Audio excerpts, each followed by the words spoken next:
မင်္ဂလာပါရှင်ဆရာမတို့ဒီနေ့ what form ဖြည့်လေးကိုလေ့လာမှာပဲဖြစ်ပါတယ်ဒါကတော့ grade 4 grade 5 grade 6လောက်ထိပေါ့နော်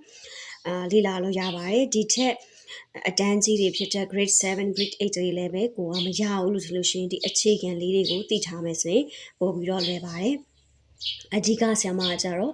ဒီတစ်ခါတော့ grade 4ရဲ့ grade 5ရဲ့ကိုအဓိက focus လုပ်ထားပါတယ်ဆိုတော့ what form တွေဖြည့်တဲ့အခါမှာဆရာမတို့အဓိကစဉ်းစားရမှာဒီ noun ရဲ့ pronoun ရဲ့ adjective ရဲ့ adverb ရဲ့ကိုစဉ်းစားရမယ်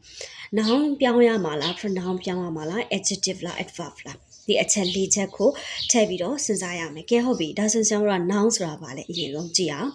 noun ဆိုတာအမည်တွေကိုပြောတာအမည်မှန်သမျှတွေအားလုံးဒီ noun ပဲ name of a person place animal or thing နော်လူတစ်ယောက်ရဲ့နာမည်နေရာတစ်ခုရဲ့နာမည်တိရစ္ဆာန်တွေအရာတွေရဲ့အမိမှန်သမျှအကုန်လုံးဒီ noun လို့ခေါ်တယ်ဥပမာ teacher boy girl ဒါတွေဒီလူတွေပေါ့ school ကျောင်း park ပန်းခြံဒါနေရာတွေပေါ့ dog cat တိရစ္ဆာန်တွေ bag book pencil ပစ္စည်းတွေဟုတ်ပြီဒါရဲ့နှံနေအဲ့တော့နှံနေသည် noun ဆိုတာဒီဘယ်နေရာမှာရှိတတ်ကြတယ်လဲ subject နေရာမှာရှိတယ် object နေရာမှာရှိတယ် preposition plus noun ရှိမယ် subject complement ရှိတယ်ဒါကလေးတို့အခုအနေထားမှာဒီလောက်တည်ထားရင်ရပြီကဲဒါဆိုပထမအဆုံးတစ်ခုဖြစ်တဲ့ subject နေရာမှာရှိတဲ့ noun လေးကိုလေ့လာကြည့်အောင် the boy plays football subject ဆိုတာဘာပြောရလဲဆိုရင် plays ကစားသည်ဒါ buff ဖြစ်ရှေ့မှာရှိတာဒီ subject တနည်းအားဖြင့်ပြောမယ်ဆိုရင်တော့ပြုလုပ်သူပေါ့ doer လို့ခေါ်တယ်ဟုတ်ပြီနော်အဲ့တော့ပြုလုပ်သူဒါ subject နေရာမှာရှိဒါဒီ noun boy ယောက်ျားလေးဒီ noun ဘယ်နေရာမှာရှိလဲဆိုတော့ subject နေရာမှာရှိတယ် the boy plays football အဲ့တော့သူဒီဘာလုပ်တာလဲဆိုတော့ဘောလုံးကစားတဲ့လူပြုလုပ်တဲ့သူဒီဘာဖြစ်လဲဆိုတော့ subject ဖြစ်တယ်အဲ့တော့ဒီ sentence မှာပဲပြောမယ်ဆိုရင်တော့ object ဒီဘာလဲ object နေရာမှာရှိတဲ့ noun ဒီဘာလဲဆိုရင် football ပေါ့ရတယ်နော်အဲ့ဆိုရင်နံပါတ်1ကိုကြည့်ကြအောင် she reads a book သူကစာအုပ်ဖတ်တယ်ဒါက verb ရဲ့နောက်မှာရှိတဲ့ဒီ noun ဒီဘာလဲဆိုတော့ object နေရာမှာရှိတယ် object object ဒါဘာလဲဆိုတော့ပြုလုပ်ခံရတဲ့သူ receiver လို့ခေါ်တယ်အဲ့တော့ပြုလုပ်ခံရတဲ့သူဆိုတော့သူစာဖတ်ခံရတာသူဒီအလုပ်ခံရ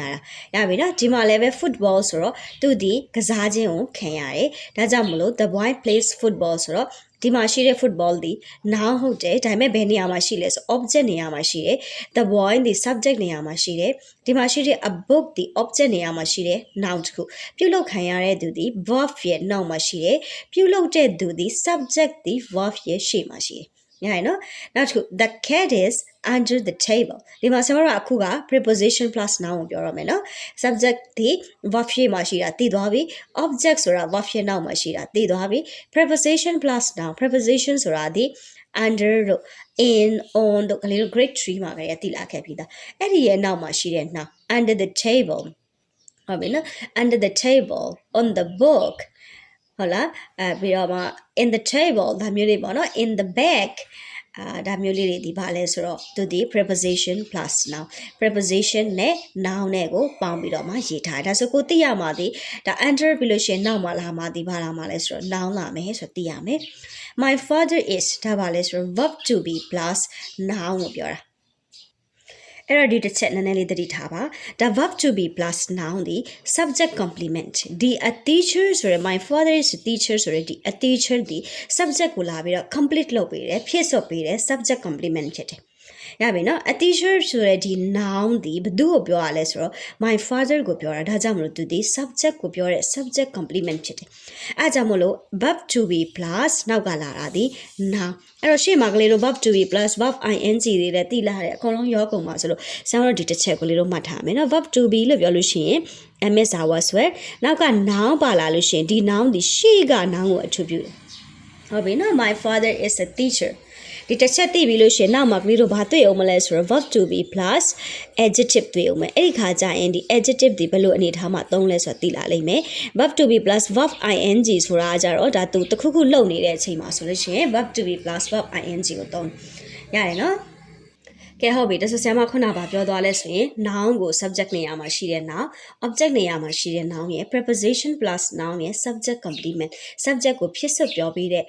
noun တစ်ခုပြောခဲ့တယ်ဒါကကြတော့ဘာလဲဆိုတော့ direct object နဲ့ indirect object ဒီလောက်ထိ grade 5မှာတော့မပါတော့သေးဘူးဒါပေမဲ့ကိုသိထားလို့ရှင်ကလေးတို့တွေ့လိမ့်မယ်ဟုတ်ပြီနော် I bought a pen ဆရာမခုနပြောထားတယ်ဒီ bought ဆိုတာကကြတော့ verb ရဲ့နောက်မှာရှိတဲ့ဟာဒီ object အဲ့တော့ a pen ကတော့ noun ပေါ့နော် noun ဒီဘယ်နေရာမှာရှိလဲဆိုတော့ verb ရဲ့နောက်မှာရှိတယ်နော် object နေရာမှာရှိတယ်ဟုတ်ပြီဒါဒီ direct object I bought a pen I give ဆိုတာက verb I give မြတ်မြတ် a pen ဆိုတော့မြတ်မြတ်ကို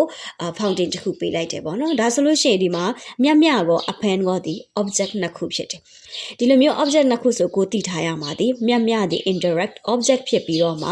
pen ဒီ direct object ဖြစ်တယ်ဆိုတော့လေတည်ထားရမယ်ငါပြီနော်ဒီမှာကတော့ direct object ကဘာလဲဆိုတော့ a pen ဒီ direct object ဒီမှာကျတော့မြတ်မြတ်က indirect object နဲ့ pen က direct object ဖြစ်တယ်ရတယ်နော်နောက်တစ်ခုသိရမှာဒီ countable နဲ့ uncountable noun ကိုသိရမယ် countable ဆိုတာရေတွက်လို့ရတယ်ဒါကလေးတို့ grade 4မှာသိခဲ့ပြီဒါ1 apple သိခဲ့ပြီနော် apple 2 books ဆိုတော့ဗာထည့်ပေးရမှာလေ s ထည့်ပေးရမယ်3 pens s ထည့်ပေးရမယ်ဒါလေးတွေသိရမယ်အဲ့ဒီ1 2 3ဆိုတဲ့ဒီရေတွက်အရေးအတွက်ကိုပြီးထားတယ်ဆိုလို့ရှိရင်ကိုကနောက်မှာထည့်ရမယ် noun တွေမှာဗာထည့်ပေးရမှာလဲဆိုတော့ s တွေ es တွေပေါင်းထည့်ပေးရမယ်ဒါပြီးလို့ရှိရင်သူက many နဲ့ရေးလို့ရတယ် many books many apple အဲ့တော့ရေတွက်လို့ရတဲ့ countable address ဆိုဆရာမက many ကိုသုံးတယ်ဟုတ်တယ်နော်အဲ့တော့ uncountable ဒီရေတွက်လို့မရတဲ့ gain တွေပေါ့နော် water rice milk sugar ဒါဆိုရင်လို့ရှိရင်တော့ဆိုတော့ s တဲ့စရာမလိုအဲ့ဒီမှာ sorry ဒီမှာ many မဟုတ်ဘူးဒီမှာပါလဲဆိုတော့ marsh ပေါ့ marsh water marsh rice marsh milk sugar ပေါ့နော်ဒါမျိုးလာပါမယ်ဒီလောက်တင်ရပြီအဲ့တော့ကျွန်တော် noun ကိုအခုပြောခဲ့တာဒီ noun နဲ့ပတ်သက်ပြီးတော့ကျွန်မတစ်ခေါက်လောက်ပြန်ပြောပါမယ် subject နေရာမှာရှိတဲ့ noun ကိုပြောခဲ့တယ် object နေရာမှာရှိတဲ့ noun ကိုပြောတယ် preposition plus noun ကိုပြောတယ် subject complement ကိုပြောတယ်ဟုတ်ပြီနော်အဲ့ဒီလေးချက်ပြီးတဲ့မှာဘာပြောလဲဆို direct object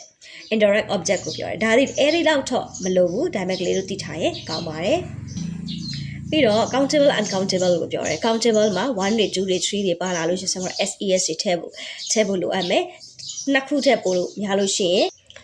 အဲ့တော့နှစ်ခုထည့်ပို့များလို့ရှိရင်ကျွန်တော် SES တွေထည့်ပေးရတာသိရမယ် many ဆိုလို့ရှိရင် countable အတွက်ပဲသုံးပြီးတော့ much ဆိုရင် uncountable အတွက်သုံးတယ်ဒီလောက်သိရင်နောက်တွေ့ရပြီ pronoun ဆိုတာဘာလဲဆိုဆရာမတို့ကအရာဝတ္ထုတစ်ခုအကြောင်းကိုပြောတဲ့အခါမှာအရာဝတ္ထုတစ်ခုလူတယောက်ပေါ့နော်အကြောင်းအရာတစ်ခုကိုပြောတဲ့အခါမှာ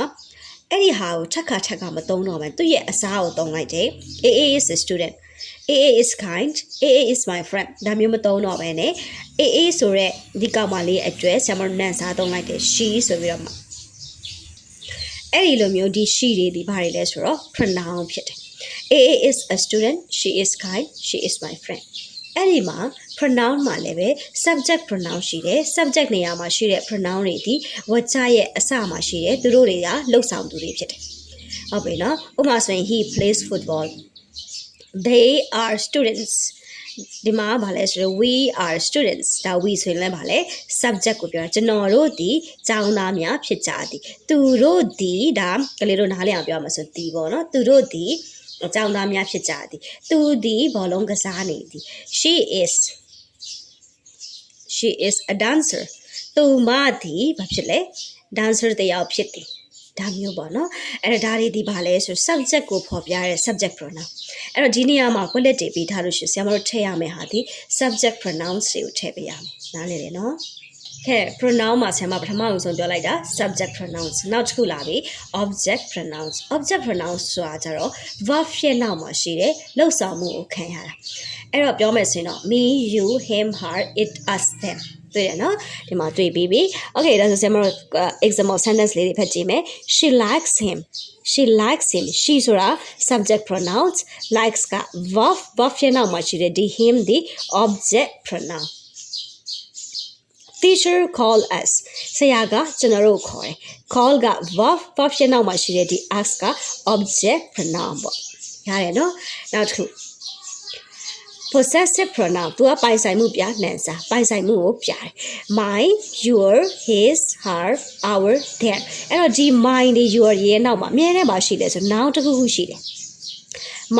my bag this is my bag ဒါဒီကျွန်တော်လွယ်my ဆိုတဲ့ဒီ pronoun မှာနော် possessive pronoun ရဲ့နောက်မှာ noun ရှိမယ် my bag this is my bag this is their house that is their house ဒါသူတို့ရဲ့အိမ်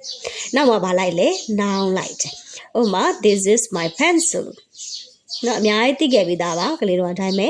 ဒီဟာတွေကိုဘာခေါ်လဲဆိုတာတွေမသိတာပဲရှိ my ဆိုတဲ့ဒီ possessive ပိုင်ဆိုင်မှုကိုဖြားတဲ့ pronounce ရဲ့နောက်မှာဘာလိုက်လဲဆိုတော့ noun လိုက်တယ် this is my pencils this is my house this is my books ဟုတ်ပြီနော်နောက်တစ်ခုdemonstrative pronouns demonstrative ဆိုတာကြတော့ this that this those တို့ညွှန်ပြတဲ့အချိန်မှာသုံးတယ် this is a pen ကျွန်တော်တို့ဒါဘာကိုသိရမှာလဲဆိုတော့ is ဆိုတဲ့အခါကျတော့ကျွန်တော်တို့ this ကိုသုံးတယ်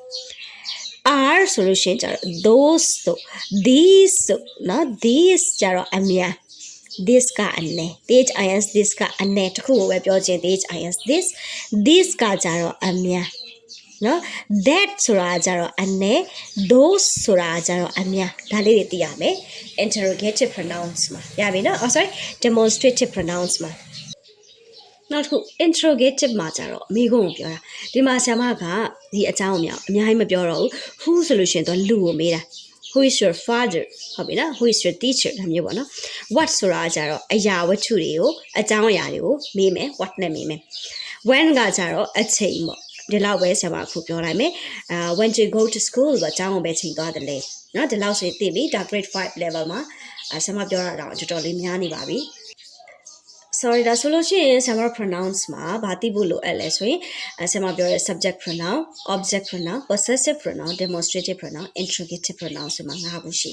အကြီးကကလေးတို့ကတော့ဒီ subject ရဲ့ object ရဲ့ possessive ရဲ့ demonstrative လောက်သိလို့ရှိရင်ဒီ grade 5လောက်မှာကောင်းကောင်းဖြေလို့ရပါပြီ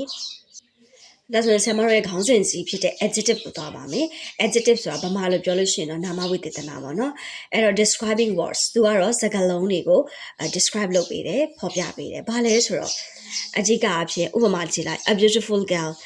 ဆိုတာမိန်းကလေးဆိုတာဒါဘာလဲဆိုတော့ noun ဒီ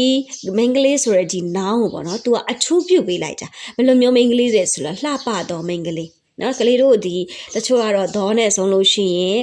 adjective bar ပေါ့ဒီလိုတွေကြက်ကြတယ်ဒါအဲ့လိုကြက်ရင်လည်းရပါတယ်ကြက်ကြပါပေါ့နော် a beautiful girl ဆိုတော့လှပတော့မိန်းကလေး adjective plus noun ဟုတ်ပြီနော် adjective နဲ့ noun နဲ့သုံးမယ် a beautiful girl a big house big ဆိုတာကြီးမားတော့ဒါ adjective house အိမ်က noun a big house adjective plus noun a small dog small ဆိုတာသေးငယ်တော့ adjective dog က noun adjective plus noun ရရနော်အဲ့တော့ဒါပထမတစ်ခုကလေးတို့သိရမှာ adjective plus noun ကိုသုံးတယ်ဆိုတာသိရမယ်နောက်တစ်ခါ verb to be plus adjective ဆရာမတို့ရှေ့မှာ verb to be plus noun ကိုတွေ့ခဲ့တယ်နော် complement subject complement ကိုတွေ့ခဲ့တယ်ဒီတစ်ခါ verb to be plus adjective ဒါပါလေဆိုတော့ she is beautiful သူကလာတယ်နောက်ပြီးနော် the boy is tall verb to be plus adjective the flowers are pretty ပန်းနေသည်သိလာတယ်ပေါ့နော်ဒါတွေဒီဘာတွေလဲဆိုတော့ verb to be plus adjective verb to be plus adjective verb to be plus adjective အဲ့တော့ beauty လို့ရေးလို့မရပါဘူး beauty ဆိုတာ noun ပါအလှပေါ့ beauty ဆိုတာအလှဆိုတာ noun beautiful လို့ရေးလို့ရှိရင်မှာပေါ့လှပတော့လို့ဖြစ်မှာပါဒါတွေဒီ adjective တွေဒီဘက်ကဆရာမရေးထားပေးတာတချို့ adjective form လေးတွေပေါ့နော် care ဆိုတာ care ဒီ careful danger ဒီ dangerous အနေရရှိတော့အဲ့တော့နဲ့ဆုံးမယ်ပေါ့လေကလေးတို့အလိုလေးမှတ်ထားလို့ရတယ် success ကအောင်မြင်မှု successful ကအောင်မြင်တော့ help ကကူညီသည် helpful ကကူညီတော့ use ကအသုံးဝင်သည် useful ကအသုံးဝင်တော့ဒါမျိုးလေးပေါ့နော် tall ကအရက်ရှိသည် taller ကြတော့ပို၍အရက်ရှိတော့ comparative ဒါနိုင်ရှင်တဲ့အချိန်မှာကလေးတို့ဒီ grade 5မှာလည်းနည်းနည်းပါးပါးရှိပါတယ် comparative ရဲ့ superlative degree ရှိတယ်beautiful ဆိုရင် more beautiful tall ဆိုရင် tallest ကကြတာ comparative superlative ကိုပြောတာဖြစ်ပါတယ်ရတယ်နော်အဲ့တော့ဒီ tallest ကိုသုံးခြင်းကြတော့ the tallest ဆိုပြီးအဲ့လိုမျိုးလေးသုံးလေးရှိတယ် comparative ဆိုရဲဒီ compare ကြတော့လူနှစ်ယောက်ကိုနိုင်ရှင်တာဥပမာ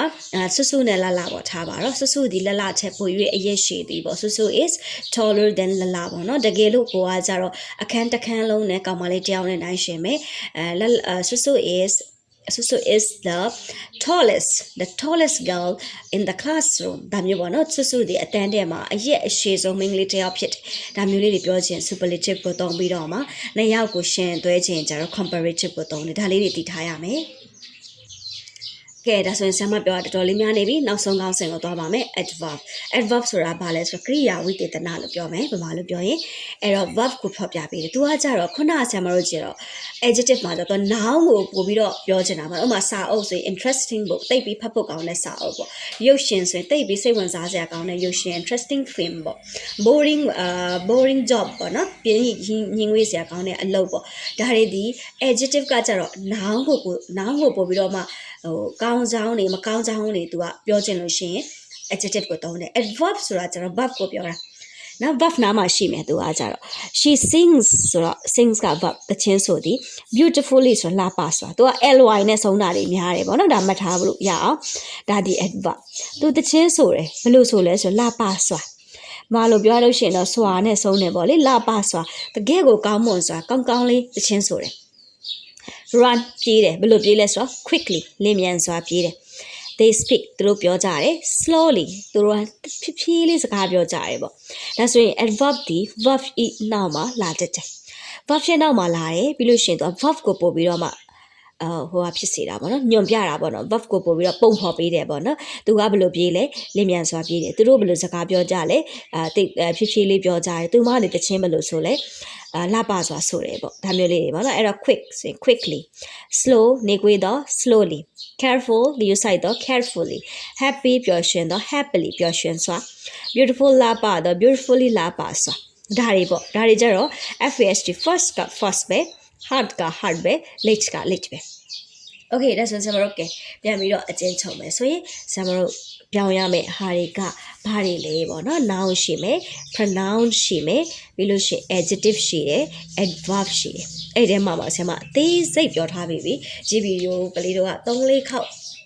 မကကြည့်ပါဒါပြီးလို့ရှိရင်ဆရာမတို့ဒါလေးကိုကောင်းကောင်းရသွားပြီဆို comment မှာပြောခဲ့ပေးပါဆရာမတို့ word form နဲ့ပတ်သက်ပြီးတော့လေ့ကျင့်ခန်းတွေအများကြီးလုပ်ကြပါမယ်အဲ့တော့ဟိုဘောနော်စာမေးပွဲကိုပဲ focus လုပ်တာမျိုးမဟုတ်ဘဲနဲ့ဒီကနေကိုဘာတွေရလိုက်မလဲဒီလေ့ကျင့်ခန်းတွေလုပ်လို့ရှိရင်ကိုတက်သွားမယ်ပေါ့နော်ဒီလိုမျိုးဒါလေးကို focus လုပ်ပြီးတော့သွားမယ်ဆိုလို့ရှိရင်နော်စာလို့ရလည်းမပြင်းဘူးပေါ့လေအဲ့တော့comment မဲ့ဖို့တော့မမေ့ပါနဲ့follow လုပ်ဖို့မမေ့ပါနဲ့ကျေးဇူးအများကြီးတင်ပါတယ်ရှင်နောက်မှတွေ့ကြပါမယ်ဆရာမက word form ကိုလေးပြင်ဆင်ထားလိုက်အောင်မယ်